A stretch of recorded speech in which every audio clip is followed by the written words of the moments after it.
Hoje mais um episódio do projeto Algo para Contar.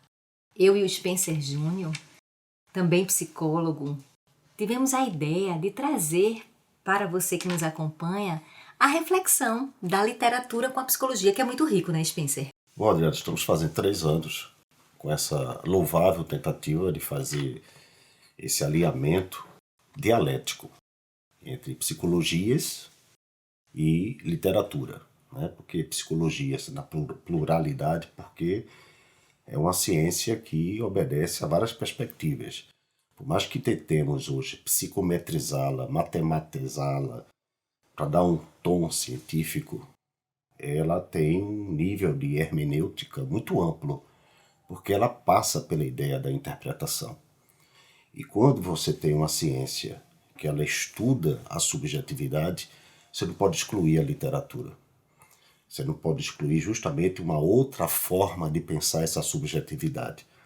Porque a literatura, ela estimula uma área cerebral deveras importante que a área de ciências de domínio científico não exploram: a imaginação e a intuição, que é o cérebro direito, digamos assim. Uma área altamente criativa, de alto potencial neuroplástico, que permite ao ser humano ter uma visão muito mais ampla, portanto crítica e substancial, com maior pujança de intelectualidade e capacidade profunda de ver a realidade. Isso se constitui uma ameaça para uma sociedade que é manipulada por um controle de que, se as inteligências individuais elas evoluem muito, você pode criar riscos de composição de grupos críticos altamente severos que pode fazer uma barricada contra as ideologias dominantes que tentam trabalhar o emburrecimento cognitivo.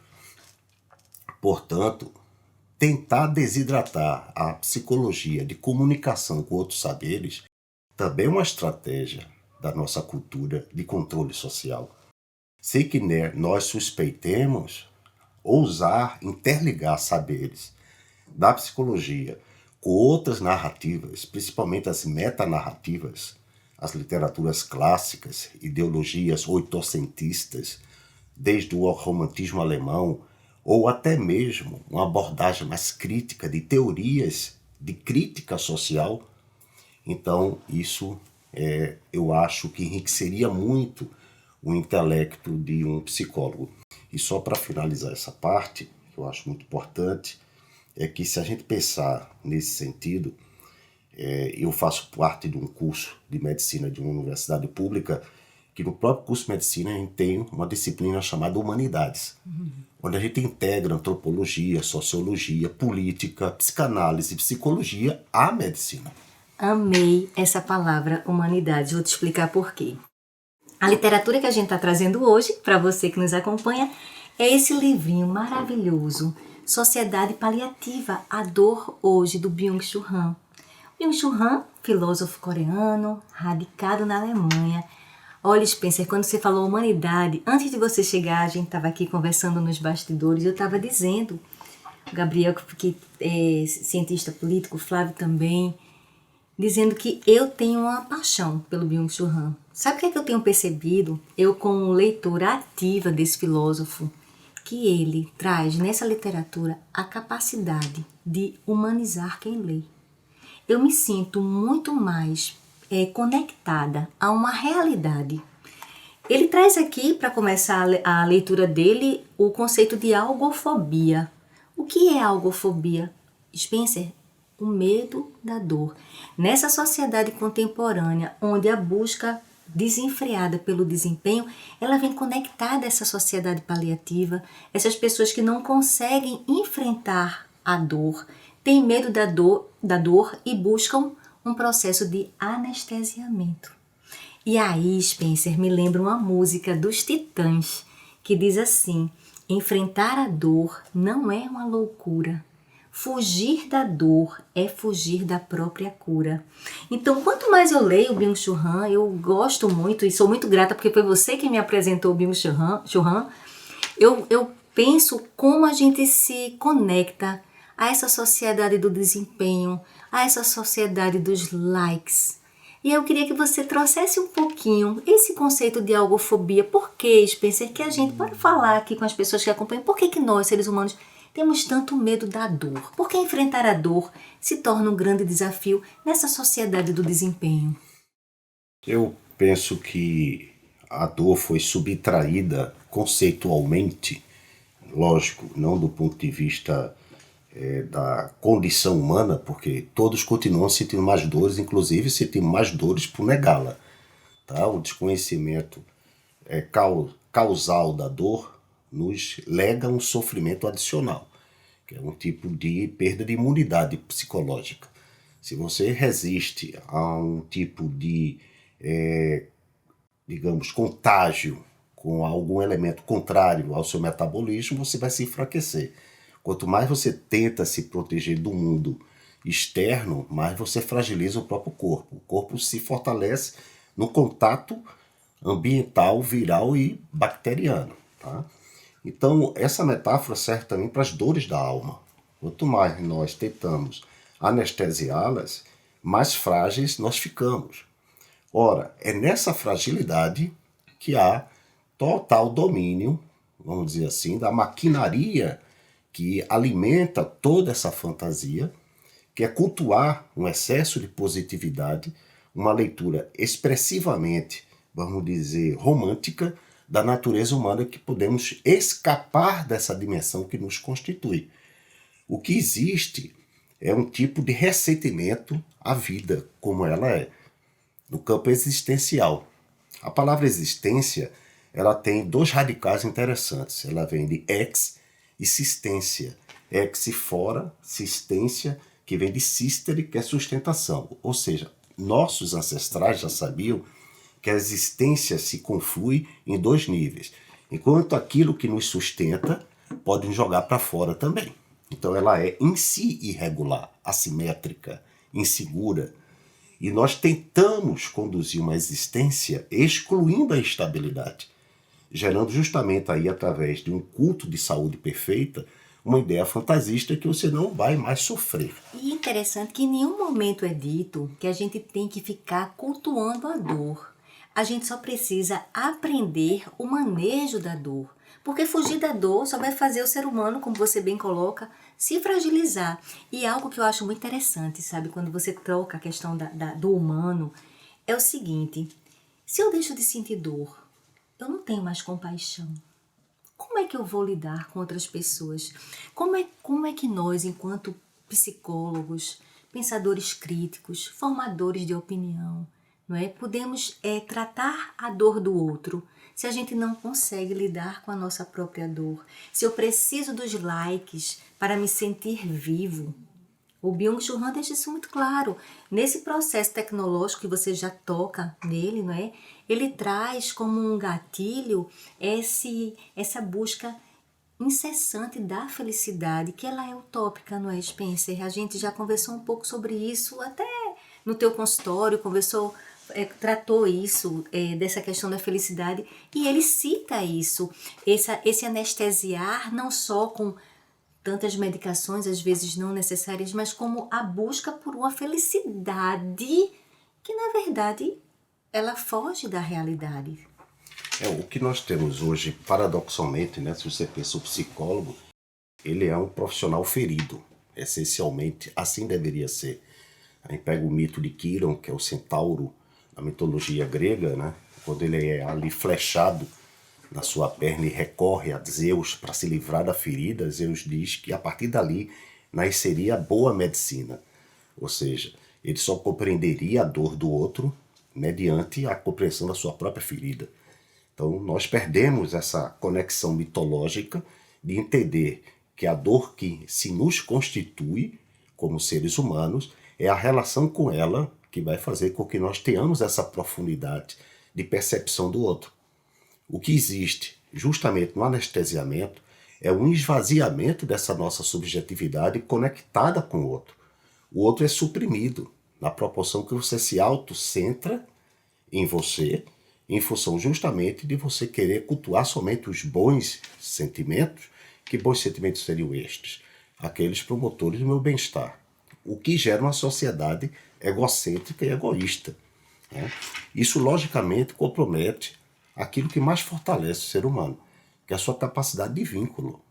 Perfeito. Porque nós estamos perdendo a competência que dor é vínculo.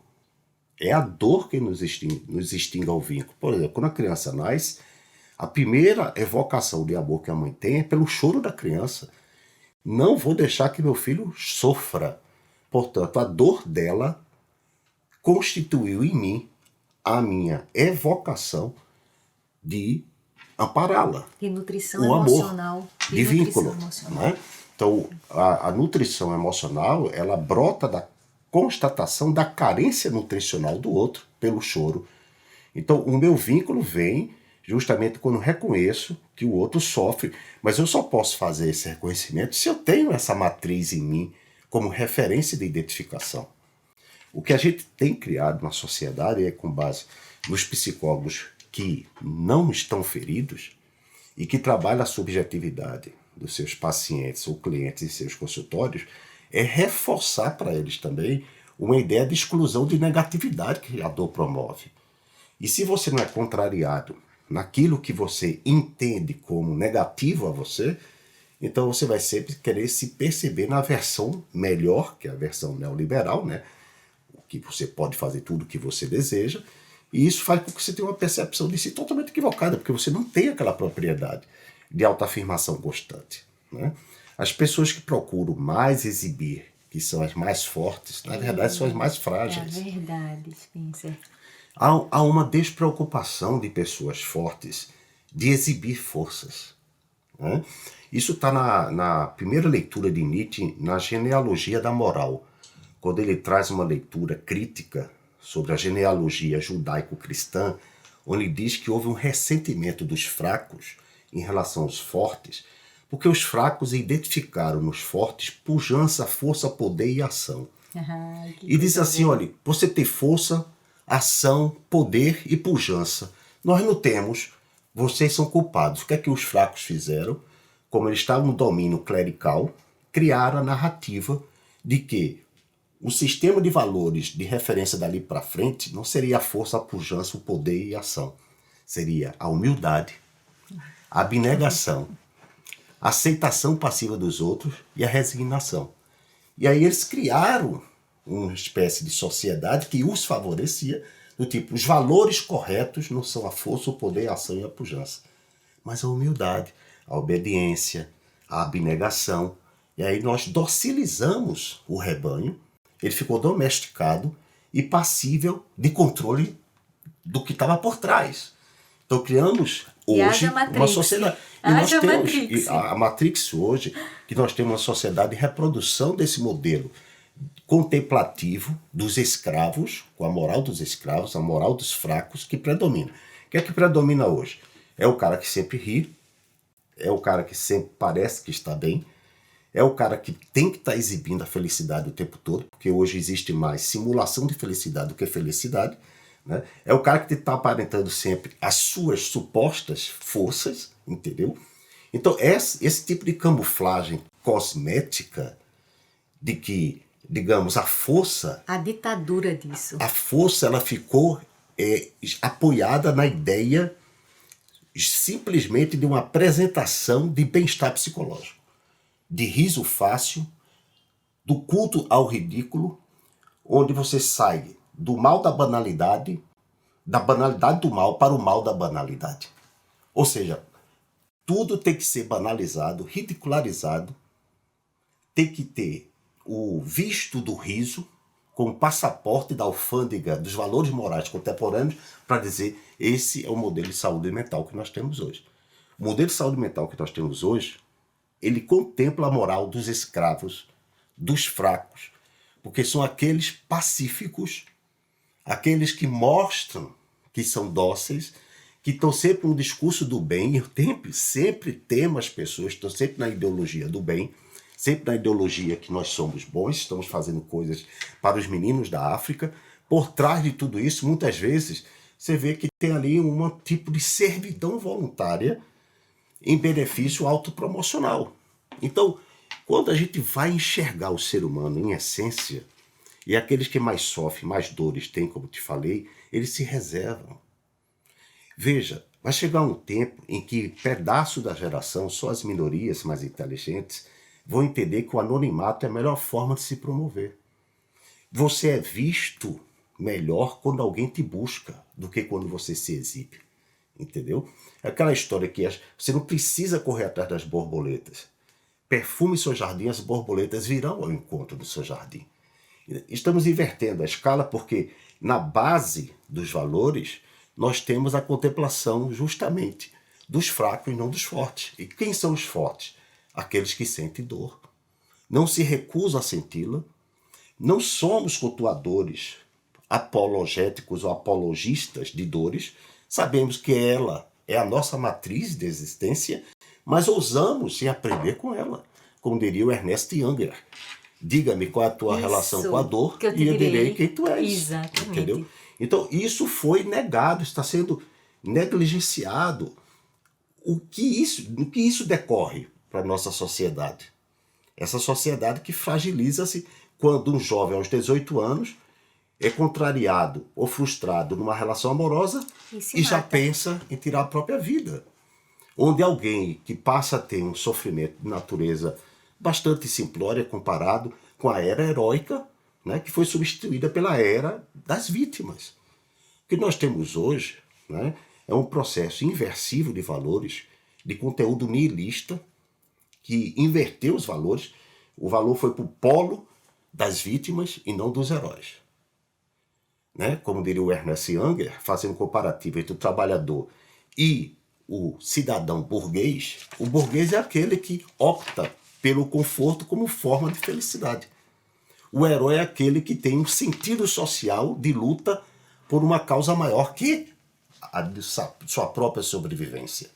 Então as pessoas hoje estão voltadas somente para si, para a sua própria sobrevivência, para a longevidade, nem que a vida não tenha o menor sentido. E o que é pior, Spencer, é quando as pessoas elas vão mensurar o seu bem-estar pela ilusão que elas constroem do bem-estar do outro. Então, elas, nessa vida instagramável, elas fazem o quê? Elas olham a vida do outro, norteiam a sua própria vida e sofrem. Mas o outro está ali, bora, a gente vai agora tirar uma foto, vamos dar aquele sorriso. Depois um casal, tchau, não. Mas a gente não ficou bem, não. Não, era só para tirar a foto. E aí quem está olhando, olha só que realidade maravilhosa. E norteia a vida por essa realidade do outro. Eu gosto muito de estudar a terapia dos esquemas. E ela traz muito essa importância da nutrição emocional. E num debate com um grupo da formação que eu tenho estudado, uma das pessoas estava dizendo que essa era que vai estar mais pungente é o quarto domínio. O quarto domínio é onde envolve os esquemas relacionados à orientação para o outro. Autossacrifício, subjugação, reconhecimento. Então a gente vem uma sociedade que busca o reconhecimento, só que de uma forma muito frágil. E nessa fragilidade o adoecimento vem junto, porque a gente não se preparou emocionalmente, fisicamente, para poder ser.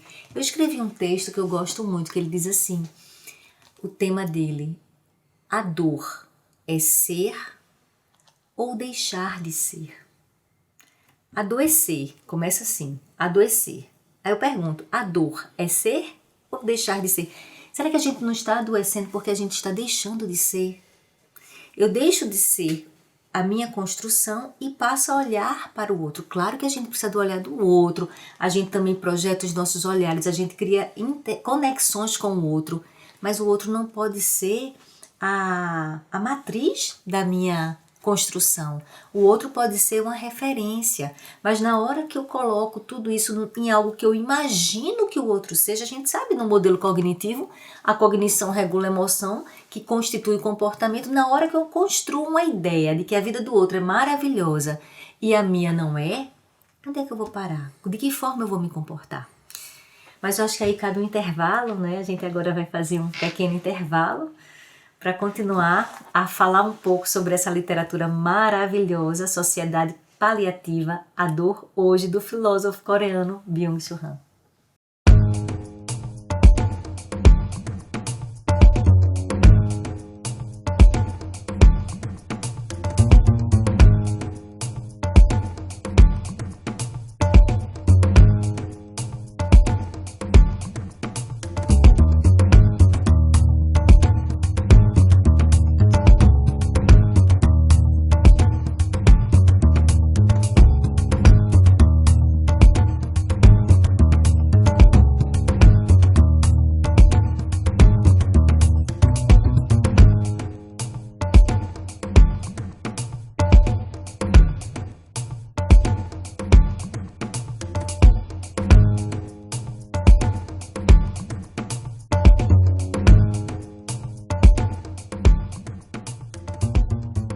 De volta ao nosso segundo bloco do nosso projeto Algo para Contar. Com esse livro maravilhoso, a gente concluiu esse primeiro momento, Spencer, falando um pouquinho sobre reconhecimento, como as pessoas estão em busca de reconhecimento. E até o Hegel dizia que a gente precisa sim do olhar do outro para se sentir confirmado como ser existente, mas a gente não pode ser prisioneiro desse reconhecimento. Traz um pouquinho, Spencer, desse conceito para a gente. Acho que é uma diferença muito sensível. Na propositura de Hegel, que a história da humanidade é a história da luta por reconhecimento, prestígio, que vem dos primeiros homens, como assim ele se referia, né? Que se viu para Nietzsche criar a ideia também dos últimos homens, era justamente que nas primeiras, sociedades tribais, era a força física que imprimia a ideia de dominação sobre o outro, né? Ou seja, o senhor e o escravo, na velha dialética, se constituía por essa relação de força física sobre o outro, que se subordinava. Eu não vou entrar na dialética sobre o escravo para entrar logo na questão do reconhecimento. Certo. Então, a luta pelo reconhecimento constitui a história da humanidade. Por quê? Porque o homem ele só se autovalida através do olhar do outro. No entanto, até a época que o Ernest Jünger ele vivenciou a Primeira Guerra Mundial, ele configura ali, entre a Primeira e a Segunda Guerra Mundial, a esperança de que a geração dali para frente recuperasse aquilo que estava sendo perdido por noção de luta por reconhecimento, que estava sendo transmutado pela matriz burguesa de uma ideologia formada em cima de um novo sistema de agregação social em torno do capital. Qual seja, a luta pelo reconhecimento estaria na dependência do poder econômico sobre o outro. Nessa modalidade, o poder econômico impunha para essas subjetividades burguesas a ideia de conforto, a ideia de que status quo, de você estaria ali bem porque seria reconhecido através de suas vestes, a moda se introduz aí, ganha maior fôlego, a ideia da etiqueta, que é a pequena ética na origem da palavra francesa, que era a ideia não de uma ética universal, mas daquela ética dos primeiros tratos, de como você vai sentar-se à mesa, dos cumprimentos sociais, quer dizer, a forma como você seria visto, apresentando-se à sociedade, através das vestes, do poder econômico e do status. Essa luta pelo reconhecimento, segundo Ernest Jünger, ele teve a esperança da Primeira Guerra Mundial para a Segunda. Ele disse, vamos ver que se agora a gente muda essa tendência burguesa. Porque a luta pelo reconhecimento estaria, eu tenho que lutar por uma causa que sirva à humanidade, que possa gerar ou não reconhecimento para o outro, mas que eu me auto-reconheça cumprindo um dever moral que eu tenho com a humanidade. Essa noção que eu tenho que fazer algo sem necessariamente ter o chancelamento do outro, o aplauso do outro, mas na fidelização dos meus princípios, é que foi desconstruída para uma ideia de reconhecimento, sem que eu faça nada, nenhum esforço, só na zona de conforto, com todas as facilidades, e ainda ganho o like dos meus seguidores. Então, você vê isso, por exemplo, como você pode criar uma cultura em cima de uma mentalidade de influência digital, que tem reconhecimento de milhões de seguidores, Mas se você perguntar qual é a contribuição efetiva de promover uma sociedade melhor, não tem. É vazio. É vazio. É vazio. Por quê? Porque eles estão lá, a subjetividade é plana, rasa, superficial, Não tem só para aprofundamento. brilhar ou refletir a luz do olhar do outro. Ela não tem a profundidade de que você vai olhar o abismo para ver se ali jaz uma estrela adormecente. Né? Como diria Nietzsche, né? Dentro de vós há o caos e nela habita uma estrela bailarina. Né? Então, para que eu possa conhecer e reconhecer alguém, eu tenho que ir a ele, a sua profundidade. Se eu tenho que reconhecer Hegel como autor importante, tem que conhecer as suas obras. Hegel não vai sair por aí agora no Instagram dizendo: pessoal, olhe para mim, né? Me vejam, me autopromovendo. Ai, eu tô imaginando essa Veja cena. aqui, né? Olha aqui meu novo, Olha os likes do Hegel. meu novo look, né? Veja aqui meu cabelo como cortei, tá mais contemporaneizado, né? Veja aqui que usei botox, né? Faz 200 anos que eu já Virei fui, um zumbi, mas agora virei tô um zumbi. botox, né? Então ele não vai se apresentar isso. Você vai ter que ler a obra dele, Fenomenologia do Espírito. Aí você diz: pô, nossa, quanta luz existe nesse homem! E que não estava refletida através de uma imagem publicitada. E é aquilo que Tudo você isso, falava entendeu? anteriormente, no bloco anterior, que a gente aparece muito mais no nosso... No raso, a subjetividade rasa reflete mais a luz do olhar do outro do que a subjetividade profunda, que requer que o outro se interesse em saber quem você é. Você chega ao outro simplesmente como um recorte de imagem. Aí eu pergunto, Você não vai ao outro na sua humanidade. Aí eu te pergunto, tem muita gente que não quer nem se reconhecer. E eu não querendo nem me reconhecer, eu penso que fica impossível ser reconhecido pelo outro. Não fica não. O Freud, no livro Psicologia das Massas e Análise do Eu, já dizia que é preferível que nós escolhemos e idealizemos líderes e pastores, porque nos desobriga do maior ofício que o humano tem e dever pessoal, que é se reconhecer na responsabilidade de contribuir com o mundo. Trouxesse uma palavra fundamental, que é o que ele diz, de outra forma, essa tomada de responsabilidade. Não é? Como está sendo fácil delegar, deixar para o outro e ser agente passivo da nossa própria história. Só tem um jeito da gente ser agente ativo na nossa história, é a tomada de responsabilidade. Não tem outra forma, Spencer. Nós temos hoje muitos frutos que brilham sem raízes. Porque a raiz tem um trabalho do anonimato, né? Da cova, da umidade e da escuridão. Ela não aparece, mas sustenta aquilo que dá suculência saborosa a quem vai se alimentar daquela árvore. O que é imagem publicitária? O que é o Instagram? São frutos, como fogos fátuos, que você olha e ali você não consegue diferenciar aquilo do brilho cintilante de uma estrela verdadeira. Né? Então vamos dizer assim, é a luz que se propaga de uma estrela que você acredita que existe, mas não existe, é a propagação dela ainda chegando para os seus olhos. A gente não vai às estrelas, a gente vai ao que irradia delas. Então o que acontece hoje é que na busca do reconhecimento, nós deixamos de construir humanidades mais fortes, profundas, porque elas ficam ansiosas e precípites em terem que se exibir logo, sem construir nada sólido.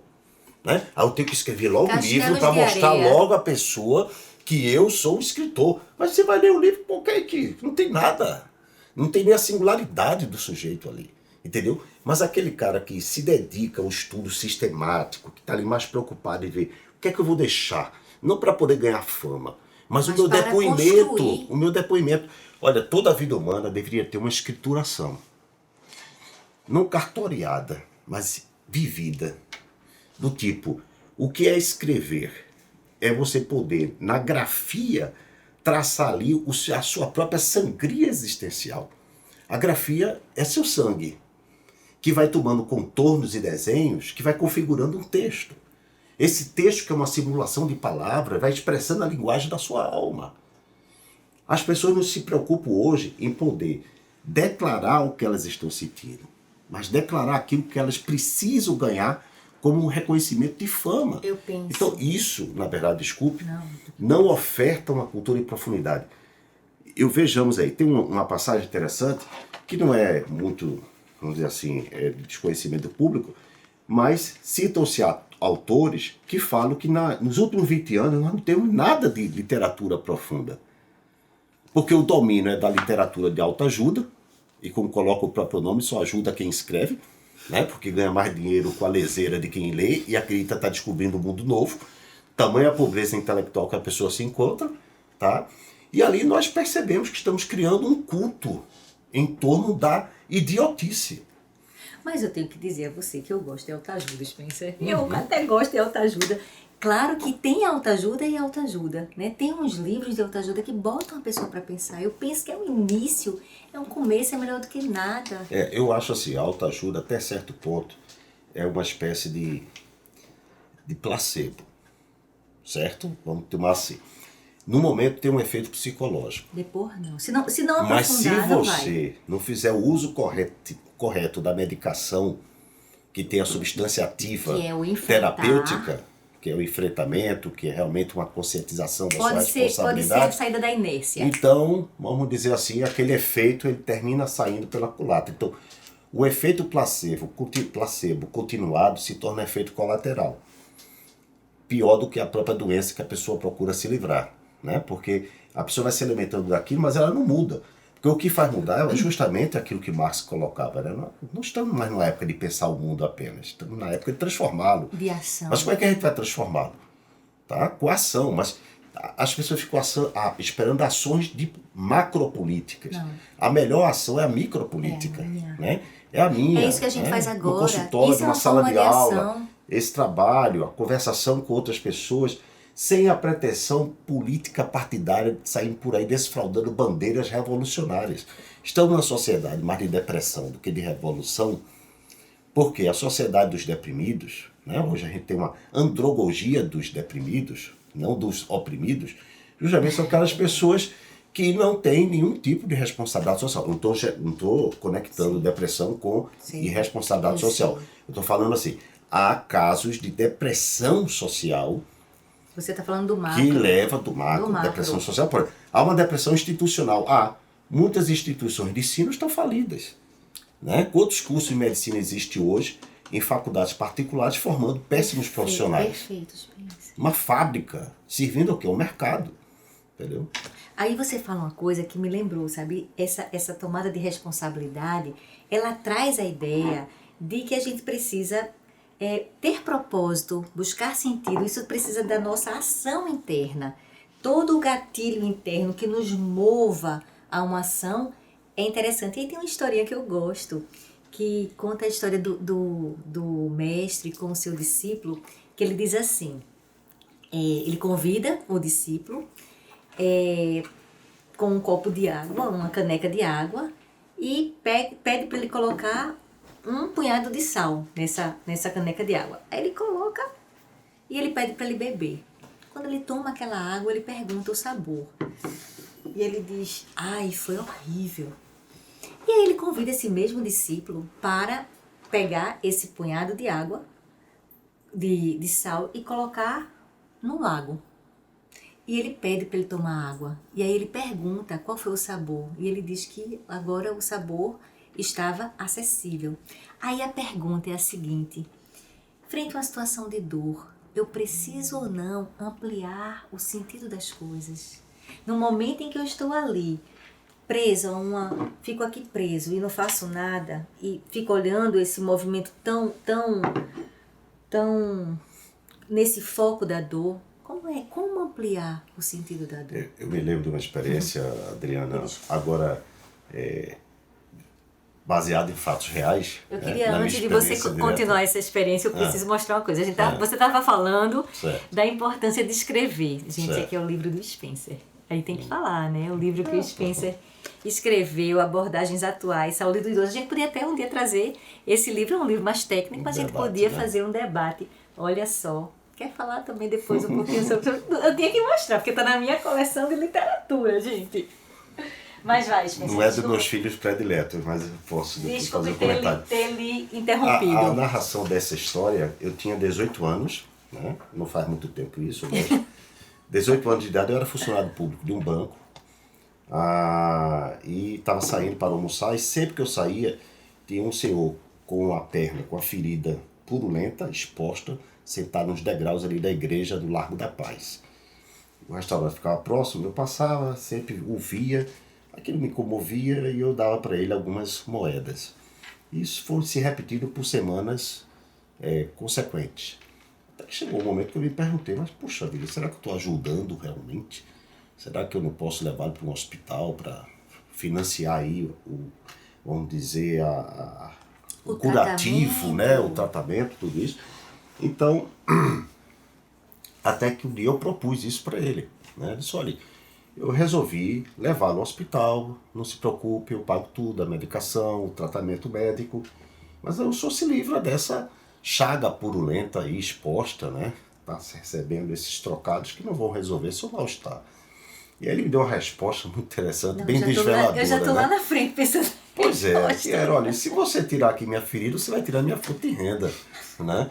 Então, ou seja, assim, a relação com sua ferida vai determinar seu tipo de vida. É verdade. Então, ele preferiu ter uma vida mendicante, tá sentado ali, à luz do sol, meio-dia, tá? Paralisado, sem produzir, sem criar, sem assumir nenhuma responsabilidade, nem seja com ele próprio, enganando as pessoas, se auto-enganando, porque ele achou que a ferida era uma fonte de comércio, de sobrevivência. Então a relação que ele criou com a ferida dele gerava para mim o entendimento que ele era muito mais feridento na alma do que na perna, entendeu? Perfeito. Então é a relação com a dor, né, que calcula se a nossa vida vai ser mais dolorosa ou não. Perfeito. Interessante isso. Tem uma passagem... mas é real. Eu sei que é real. De vida, quando eu tinha 18 anos de idade, né? Mais ou menos uns 10 anos atrás. Né? Mas vejamos, já que você estava falando em idosos, né? Então me rememorou esse trauma. Vamos dizer assim, o trauma a vida passa, né? E a gente não sente. Mas tem um outro... A gente sente. Às vezes a gente Você sente... é do tipo que sente. Eu sou do sinto, tipo que sente. A gente sente que não sente. Se a gente não sentisse, a gente não estava aqui, pensa. Aí tem uma passagem da mitologia grega muito representativa sobre isso, né? Que a gente está falando sobre dor, que é a volta de Ulisses, né? Você tem ali a Ilíada, que é a conquista de Troia, e a volta que é a Odisseia, né? A Odisseia é porque tem a fúria do mito, né? De Poseidon, que cria um ódio, por isso Odisseia.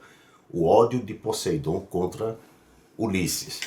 E na volta, ele passa 10 anos voltando para a ilha de Ítaca, né? E 10 anos indo, então 20 anos fora, ele chegou totalmente transfigurado, ninguém o reconheceu, nem a própria esposa, Penélope. Né? E ali só o cão, Argos, que o farejou e o identificou, e a serva dele, que era a babá, vamos dizer assim, que lavando identificou uma cicatriz na perna. E lembrou-se que quando Ulisses era criança, numa caçada em relação a um javali, ele foi amordaçado, ele foi mordido pelo javali e ali fez uma ferida profunda. E aquela cicatriz era originária daquela ferida. Então ela disse, não, é Ulisses.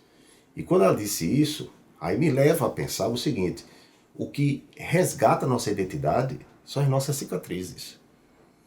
Eu posso ser reconhecido pelo outro pelas feridas que me marcaram. Você pode perceber a linguagem de uma pessoa expressa a qualidade da ferida que ela teve em vida. E a forma como ela corajosamente enfrentou ou covardemente a negou. Mas por que pareça, até fazendo aqui um pequeno, vamos dizer assim, trocadilho. Se a minha dor vem de um parto, eu tenho uma outra alternativa. Ou da dor eu parto, ou eu me parto na dor. Eu acho que a gente pode, não é? Concluir esse trabalho de hoje maravilhoso. Mais um Algo para Contar. Aguardem que vem mais. A gente está bem empolgado, né, Spencer, com o nosso trabalho de literatura e psicologia. E queria que você fizesse as considerações finais para a gente fechar esse no A outro consideração encontro. final é que contar é cantar, né? A gente está aqui, contar algo mais, é poder cantar algo que vibre no compartilhamento dessa comunicação rápida e fluida que a gente tem em nossos encontros, algo que represente o que não podemos cair em esquecimento. A essência humana, ela é marcada por profundidades que não estão destituídas do sofrimento e da dor. Isso não é nenhuma apologia à tristeza ou algum tipo de nostalgia aos tempos de declínio, né, de gerações de guerra ou gerações sofridas. Mas que não podemos nos enganar que a vida é luta. E a luta renhida, ela nos devolve aquilo que nós estamos perdendo dentro de uma sociedade que cultua o vitimismo, que é o lado heróico que está calcado na honra. Não somos uma sociedade que fala mais hoje em honra. Tanto que antigamente a gente dizia, a minha palavra, né? Eu honro a minha palavra, né? Essa aqui é a minha honra, né? Eu dou a minha palavra. Hoje o advogado diz, não vai lá dar a minha palavra, não, manda e vá para o cartório, entendeu? Não existe isso não. Você falou, você não... Então as pessoas não honram suas palavras. Quem não honra a sua palavra, né? Porque assim, a gente não nasce do útero de uma mãe, a gente nasce da palavra da mãe. Né? Então a palavra dá nascimento ao ser. Então se eu não tenho palavra, eu não tenho ser. Eu não me constituo como sujeito no mundo. Eu não me legitimo existencialmente. Então a minha palavra, se eu der, é minha honra. E a gente perdeu isso. E eu concluo, não é, agradecendo as pessoas que deixam a gente entrar na casa delas e ressaltando uma fala sua, que é bom ter cicatrizes. E escutando você falando, né, uma frase que você gosta muito de repetir, do Rubem Alves: ostra feliz não faz pérolas. Então, assim, como é bom a gente ser, valorizando a nossa dor, enfrentando a nossa dor. Como Spencer coloca, a gente não faz apologia da dor, mas a gente fala que é possível esse processo de enfrentamento. E isso é possível quando a gente busca esse autorreconhecimento, quando a gente se permite ampliar o sentido da vida e acreditar primeiro na nossa capacidade para também compartilhar com o outro nesse processo de compaixão. Sugestão de leitura: Sociedade Paliativa, a Dor Hoje. E aqui a gente conclui mais um Algo para Contar.